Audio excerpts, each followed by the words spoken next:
Welcome to Real People, Real Voices. I'm your host, James Jackson. And I'm your co-host, Pastor Wayne Moore. Always a pleasure to host with you. It is good to be in your presence. You look good today, my friend. Likewise. Amen. Amen. It's going to be a great show today. It is. We're going to have some great guests, talk about some things happening in the city. We're going to see what's going on as it relates to the election. Yeah, got a race coming up. Got a race coming up, and it's going to be a race. Yeah. So we ought to be grateful that we have people here that want to share what they're going to do in the community. Absolutely. We've got Judge, or rather David Sider here with us. Yeah, you kind of premature. You almost called him Judge. We have David Snyder's with us. He's an attorney here in the Lawrence area, and he's running for judge. And hopefully he'll give us some information. He'll tell people who he is, and he'll let people know that he wants them to vote for him. So that's what we do here on this show. Yeah, and that'll be coming up in our first segment. We want to thank our sponsors, Lee Castle and Crawley. Fervent Care Christian Academy, a great place where you can take your children and get early child development. Give them a call, 317-898-2751. Also, I want to encourage you to go to our YouTube channel and become a subscriber. You can watch this show when it's over, as well as all the wonderful information on shows gone past. Yes, and remember, we have something else coming up. We're having the Up and Over, making dreams into a reality. We're going to be working with Martin University, having its first annual telethon. And we have the privilege of hosting that. Yes, WHMB TV is going to be hosting that, and I can't wait to be there with you, my friend. Likewise, 3 or 4 hours, I think. Yeah, 4 hours. 4 hours. 4 hours. 4 hours. We're going to have a great time. Yeah, so we want you to stay tuned right here on WHMB TV 40. Watch us on Sundays at 5:30 and Friday nights at 9 o'clock p.m. And you'll just be tremendously blessed by all the information that we have for you. And certainly want you to go to Facebook and like us. Like us on Facebook. We're there. Make sure you check us out because we want you to check us out so we can tell you what's happening. We'll be back after this.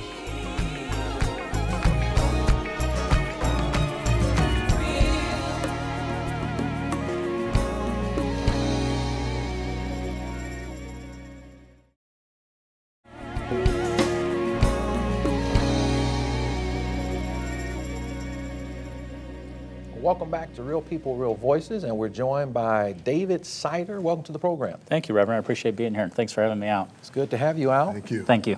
And got a big race coming up. We do. Yeah, it's coming up November 6th is Election Day, and can't get here soon enough. It's a lot of work, but I enjoy the process. I enjoy meeting the people in Lawrence, and it's been a great experience overall. So busy campaign. Very busy campaign. So talk to us, certainly you're running for small claims court judge in Lawrence, the city of Lawrence, but who is David Sider now? I appreciate that. I originally moved to Indianapolis in 1994 for law school, graduate of IU PUI or IU School of Law, downtown Indianapolis. I have, while I was in law school, I worked as a bailiff in a civil court, so that was my first exposure to the court system. But I've been practicing law now 20 years, and had 1 year I was interrupted. I served over in Iraq from 2003 to 2004. Veteran. I am a veteran. Served. Thank you for your service. Thank you. I was in the Army Reserves for 25 years, overlapping that time. And so I had an opportunity to deploy in support of Operation Iraqi Freedom. And I worked as the ombudsman for female and juvenile detainees over there. So I was driving all around Baghdad, supporting to make sure people got to court and were processed fairly and effectively. And then I came back, practiced law again, and then had an opportunity to serve on the bench in an appointed position as a commissioner in the Marion County Courts. I worked in a couple high-volume courts, including the Arrestee Processing Center, and then I also worked in Criminal Court 20, which is major felony guns and drugs, one of the highest volume major felony courts in the state. So I had a great opportunity to do that.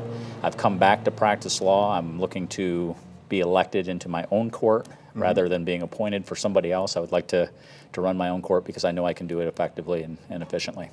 So your family excited about this? I think they're going to be excited when the election's over, because certainly this has taken me away from them. But I have a very supportive family. I've been married for almost 16 years now, and I have 3 children, ages 13, 11, and 8.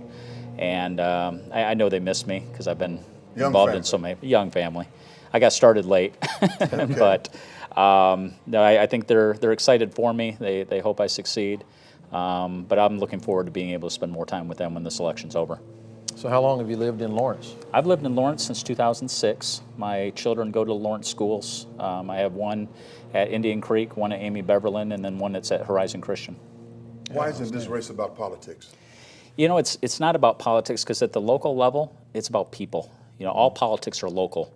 And if you put the right person in the job, it doesn't matter if they have an R next to their name or a D next to the name. It's about putting the right person in office. And I've been very blessed to have the support of people from both parties. And I've been reaching out to both parties to let them know I have no control over national policy. I have control over a small claims court. And I'm going to be fair, I'm going to be efficient, and I'm going to do the right job for the people, all people. You know, David, a lot of times when these races are going on, people don't run on their record. And certainly you don't have a record as of yet with regard to the small claims court. But can you tell us about some of the victories that you've had in law, and how can you transfer some of that over into the judgeship in the small claims court should you become judge? Absolutely. I'm actually in one of those rare situations that even though I'm not the incumbent, I have just about as much experience as the incumbent because I did 3.5 years in major felony courts. I've sat pro tem in both civil and criminal courts. I've sat pro tem in small claims courts. I've taken 3 cases all the way to the Indiana Supreme Court and argued those cases to help change Indiana law. In addition to that, I can kind of give you an example, tell you a little bit about my judicial temperament. I had one case, and this is rare as a judge, that you get that Solomon-like moment where you make the right decision and satisfy everybody. But I had a situation, I was sitting as pro tem in Veterans Court, and Veterans Court is a problem-solving court, so you're looking to, it's not adversarial, you're looking to solve problems and help people adjust. But they have a sanction scale, and if you mess up, if you don't follow the rules of the court, the prosecutor will say, the next sanction is whatever the sanction is. It goes everything from an admonition to writing a letter all the way up to jail time. And I had a man that appeared before me who had violated condition of probation in that he didn't take a drug test. And the reason he didn't take a drug test is his employer took him down to Tennessee. He didn't make it back in time to take the test. So technically he was in violation, but probation confirmed, yes, he was working where he said he was working, and his employer verified everything. And probation didn't want him to be violated. Obviously his attorney didn't want him to be violated. But the prosecutor was right saying he owes 24 hours community service because of what he has. And so I was really torn, you know, sitting on the bench trying to balance these two interests.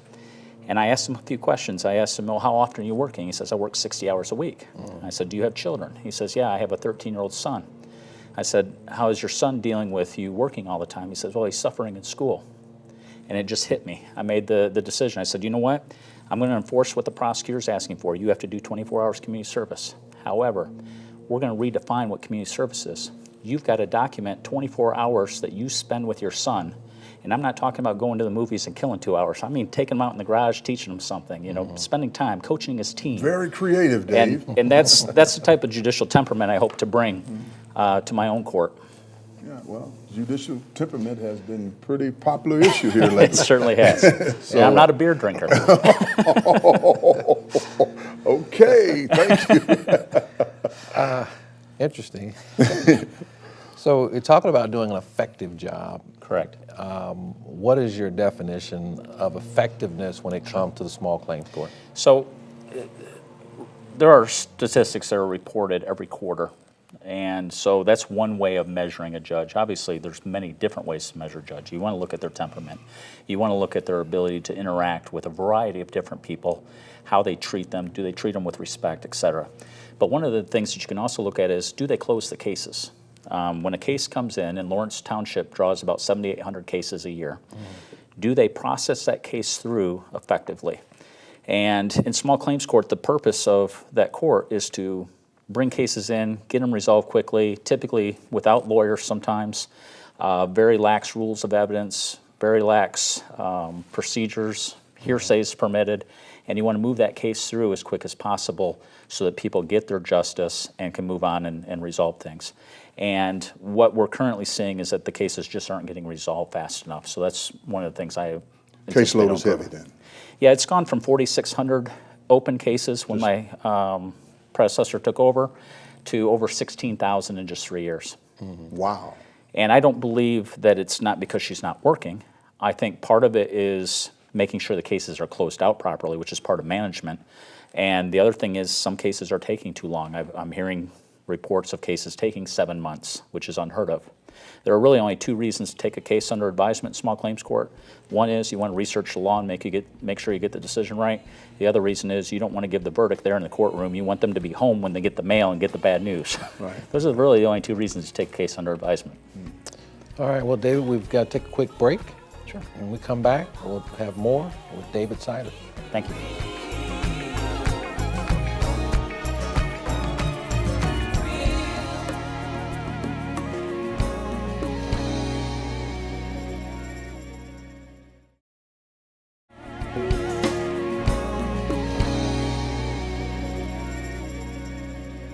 Welcome back to Real People, Real Voices, and we are joined by David Sider, who is running for Small Claims Court in Lawrence Township for judge there. Yeah. And we talked a lot about the temperament for what you want to do and the caseload, and certainly you have a plan for how to deal with this. Talk to our viewing audience about your plan. Love to hear it. Sure.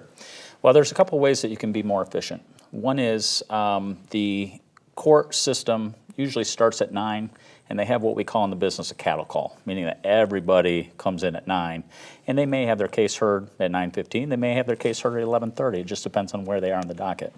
One of the things you can do is you can start court earlier. If you start at 8:30 rather than 9 o'clock, you add over 100 hours a year that the court can hear cases.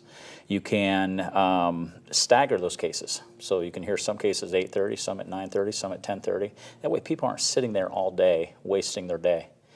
Additionally, the judge's salary, the employees are hourly. So I can stay later after the employees have gone home, and I can sign the basket, sign the orders, and get those orders out so that my staff has something to work on the next day while I'm on the bench. Mm-hmm. And so you can move the caseload quicker. Now, what does that mean for the court system? Well, that means that you can start hearing eviction hearings a little bit sooner, so that the landlords can get their properties back and re-rent those. A lot of times landlords have somebody else that's waiting to get into that unit. Mm-hmm. So you're not just talking about the person that's in there now, you're talking about the next person that they now have to find somewhere else to go if they don't get the property back quickly. So it's really about trying to run an efficient court that runs on time, that serves the people, that gives a quick resolution so that people can move on with their lives. Excellent. So what motivated your decision to run for this particular job? Certainly as a lawyer, Sure. There's a lot of different things that you've done, perhaps could be doing. But what motivated you to target, if you will, this particular responsibility? Well, I'll kind of answer generally, and then I'll get specifically to small claims court. People often ask me, tell me what a lawyer does. And I always say, remember that one kid at Christmas when you got a brand new game? There's always one kid in the neighborhood that read the rules to the game and explained it to everybody else so everybody could play the game. That's really what a lawyer is. We read the rules and we explain the rules to people so they know how to play the game. And so I knew at 7th grade that I was going to be a lawyer someday. I just knew. And everything in my career, I focused on being a lawyer.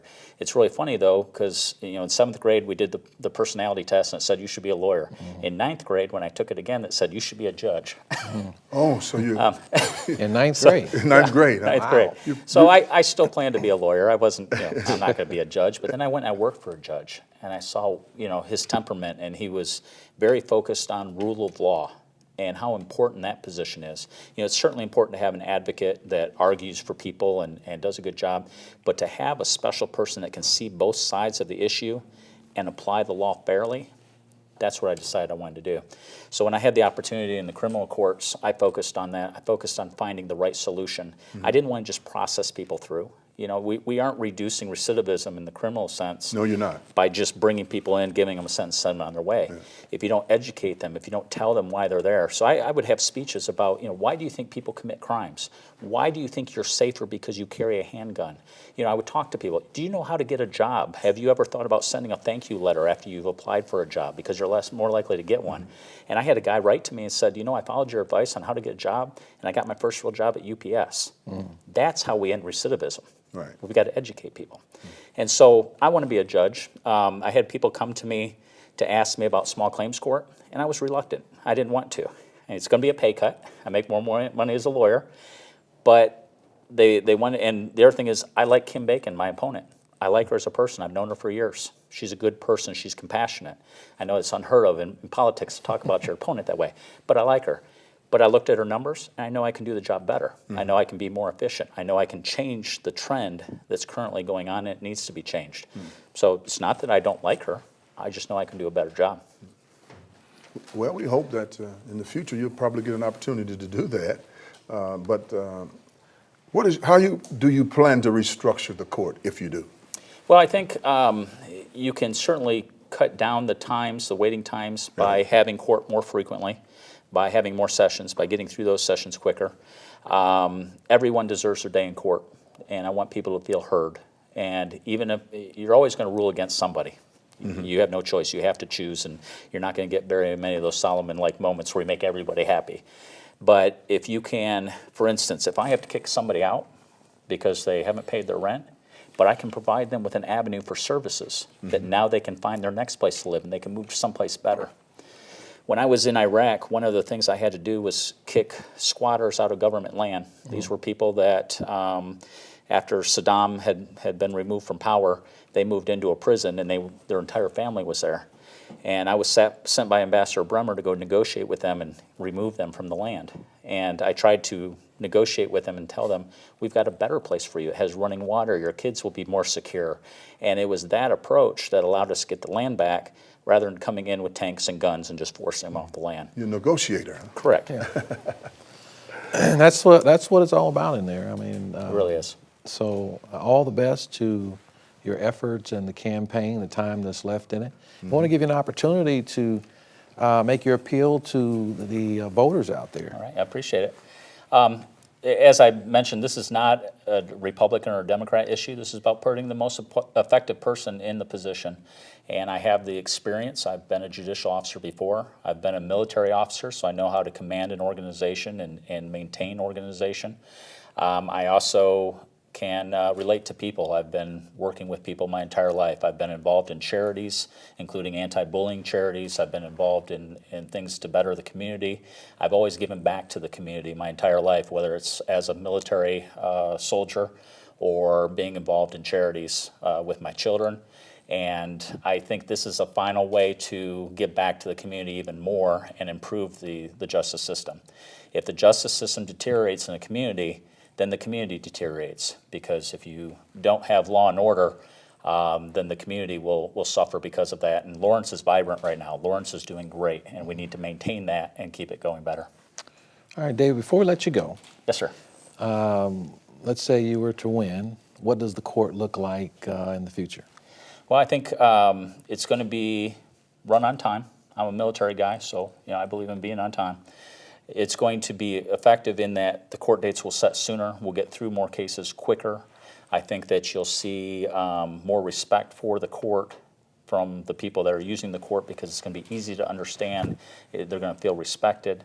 They're going to feel that they were heard, and ultimately that even if they don't agree with the decision, they understand the decision. And one of the most telling things, I met a guy who was in lockup who recognized me from being a judge on a criminal case. And he said, "Aren't you Dave Sider?" I said, "Yes, sir, I am." And he said, "You were the judge on my case." And I always ask when people say this, I said, "Did I treat you fair?" Because I don't want to say, "Did you win or lose?" because that's really not relevant. I said, "Did I treat you fair?" And he said, "Well, you denied my motion for a modification of my sentence, but you treated me okay. You were fair." And I said, "Well, great." And I said, "Well, now I'm representing the people," and then I passed him my card. But the point is, he respected the fact that even though I didn't rule in his favor, I treated him fair. I treated him as a human being. He respected the decision, even if it didn't go in his favor. And that's ultimately what a judge wants to do. All right, David, all the best. Thank you. I appreciate Thank your you. time and taking me on the show today. Yeah. And stay tuned. We've got the rundown. I'm going to tell you how important it is for you to help make this decision in November by making sure you're registered to vote. We'll be back after this.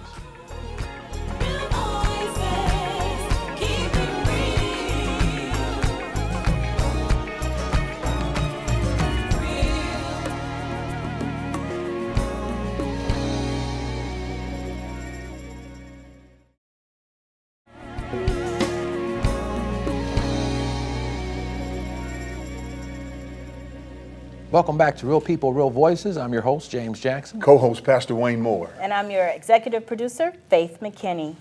And we're glad that you have joined us. Please remember to go to YouTube and subscribe. We certainly would love to have you as one of our subscribers. You can watch this show again to get the information as often as you want, and other shows that you might have missed. Our entire history is there. Yep.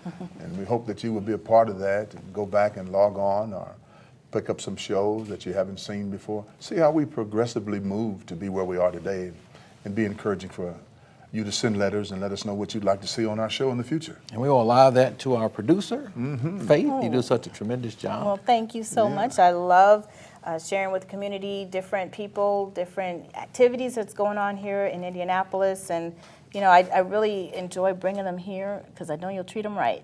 Yeah, we do. We try to treat people right. And Do unto others. Yeah. And our last guest, David Sider, and we in November in Lawrence, we're either going to have bacon Or cider. or cider.